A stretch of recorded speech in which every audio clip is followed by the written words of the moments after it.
اکثر یہ خیال آتا ہے کہ یہ دنیا، یہ کائنات آخر کب تک چلے گی؟ اس کا اختتام کیسا ہوگا؟ اسلامی عقیدے میں اس کے بارے میں بہت واضح پیشگوئیاں موجود ہیں۔ تو آج ہم انہی نشانیوں پر بات کریں گے جو قیامت کے آنے سے پہلے ظاہر ہوں گی۔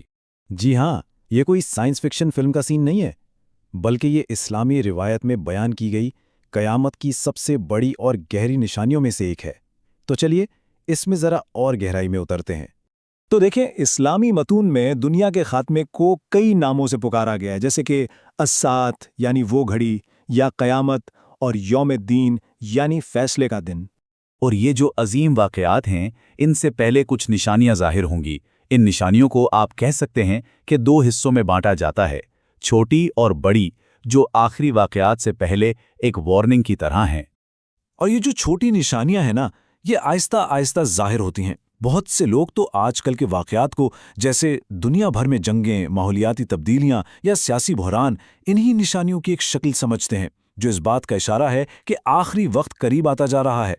لیکن پھر جب وقت اور قریب آئے گا تو بڑی آزمائشوں کا ایک دور شروع ہوگا، اور اس کا آغاز ایک بہت ہی طاقتور اور دھوکے باز شخصیت کی آمد سے ہوگا۔ اس کا نام ہے دجال، اور اسلامی عقیدے میں اسے سب سے زیادہ خوفناک اور پرفریب شخصیت سمجھا جاتا ہے۔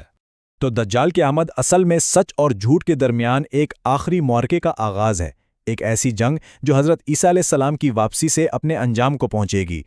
احادیث کے مطابق اس کی طاقتیں اتنی حیران کن ہوں گی کہ وہ انسانوں کے ایمان کا سب سے بڑا اور سخت ترین امتحان ثابت ہوں گی۔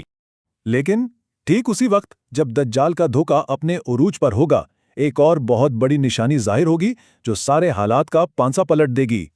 اسلامی عقیدہ یہ کہتا ہے کہ حضرت عیسیٰ علیہ السلام واپس تشریف لائیں گے، اور ان کا نزول دمشق کے مشرقی حصے میں ایک سفید مینار پر ہوگا۔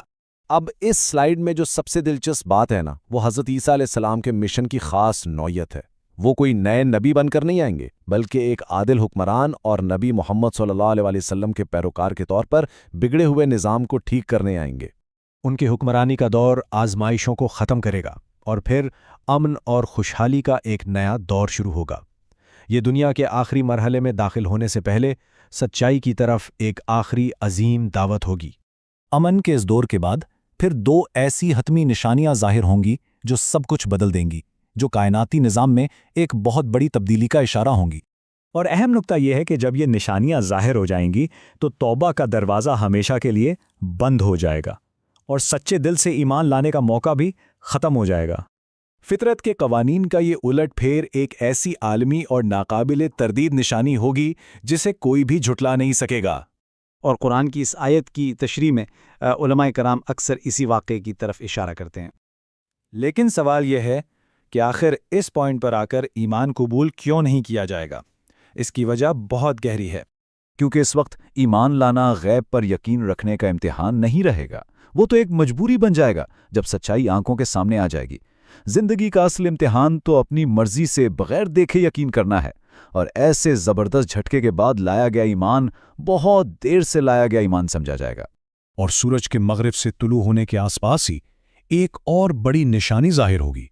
زمین سے ایک عجیب و غریب مخلوق نکلے گی جس کا نام ہے دابۃ الارض، یعنی زمین کا جانور، اور وہ لوگوں سے بات کرے گا۔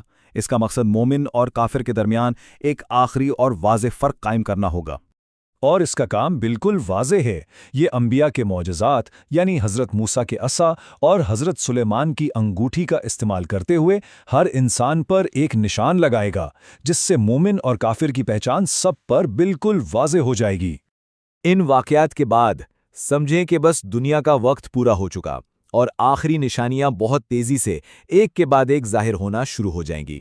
پہلے ایک دھواں پوری دنیا کو ڈھانپ لے گا، پھر یمن سے ایک آگ نکلے گی جو سب کو ایک جگہ اکٹھا کرے گی، اور پھر وہ وقت آئے گا جسے سور کی پھونک کہا جاتا ہے، ایک ایسی آواز جس سے ہر جاندار چیز فنا ہو جائے گی، اور پھر اسی سور سے سب کو دوبارہ زندہ کیا جائے گا حساب کتاب کے دن کے لیے۔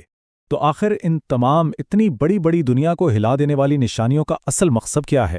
شاید یہ اس بنیادی بات پر زور دیتی ہیں کہ سچا ایمان دراصل ایک انتخاب ہے، ایک ایسا انتخاب جو اس وقت سب سے زیادہ قیمتی ہے جب ثبوت آنکھوں کے سامنے نہ ہوں، بلکہ غیب پر یقین کی بنیاد پر کیا جائے، کیونکہ ایک دن یہ امتحان ایک شاندار اور حتمی انجام کو ضرور پہنچے گا۔